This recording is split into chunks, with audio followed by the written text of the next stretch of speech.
Търся най-западната точка. Сега говорих с едни ваши колеги, ме спреха долу и карам нагоре. Търся някаква църква, казах. И от църквата на... Там е черквата, обаче трябва да дойде по-топло, никъде дойдехме. Така? Качваш се горе на пирамидата. Аз как не съм видял църква?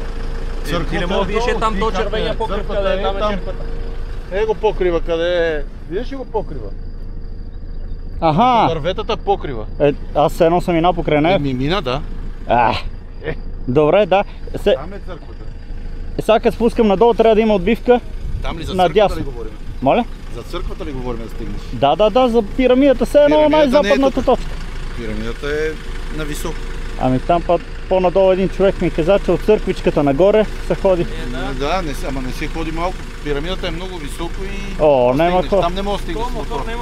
Идеята е, че такива, как да кажа, от тия ютубъри разни, и ходят най-източната, най-западна точка, не знам си какво, и оттам го видях като... Най-западната не може да стигнеш с мотора. Само пеша. Няма да. Мотор няма да се качиш, иначе е горе-долу.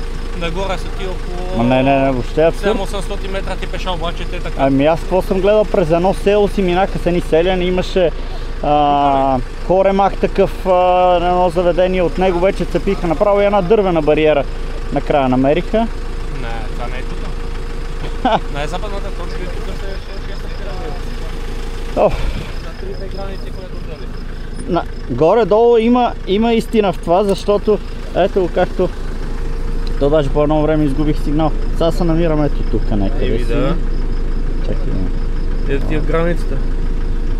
Аз за това малко се поочудих и викам, тук вече пише Сърбия. А и тия момчета, ваши колеги ми казах, че има едно место, дето е с такова, ама не разбрах. Иначе, това е тук е границата. А тази църква къде е? Човек е там оливал. Не, тук дали като се спуснеш, че я видиш, че е малко. Ето това нещо червено. Не, това го Сърбия. Това не е. Ето ти е черквата. Това ти е черквата. Ето тук връщаш се назад. И това е тия двете постройки. Това ти е черквата. Добре. Аз съм до тази църква и да ходя. Пирамидата, най-западната ти е, като погледнеш успорно е там, къде си е бележил. Това ти е. Това така ми го даде, като напиша в Google най-запад. Само пеша мога да отидеш. С този мотор не може да се качиш. Не, бия крак. Поне с тази гума на 100% не може да се качиш. Аз не съм и много моторист, така, защото миналата година почнах и по-добре съм. Защото е каменист пътя. И то е така право нагоре, буквално право нагоре. Един участък около 200 метра е право нагоре. Аз съм. Пише,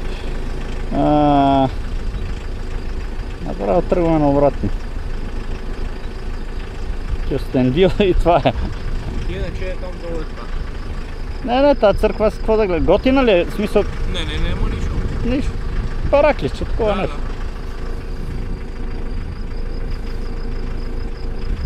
Кюстендил, готови старт. Хайде!